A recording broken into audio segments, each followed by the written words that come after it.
Code the greatest of all time. Venkat Prabhu direction பண்ணியிருந்தாரு, இளைய தளபதி விஜய் ஹீரோவா பண்ணியிருந்தாரு டபுள் ரோல்ல.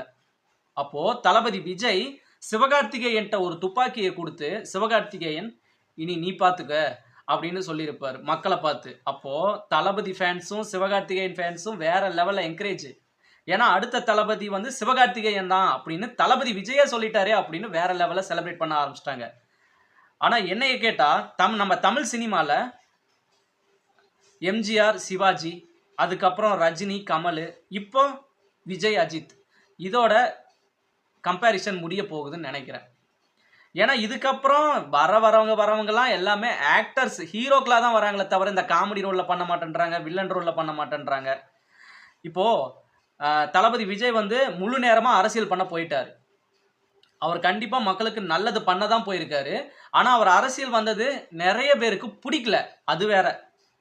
இப்போ சிவகார்த்திகேயன் என்னதான் 100 கோடி வாங்கினாலும் அவர் இளைய தளபதி விஜய் ஆகிட முடியாது.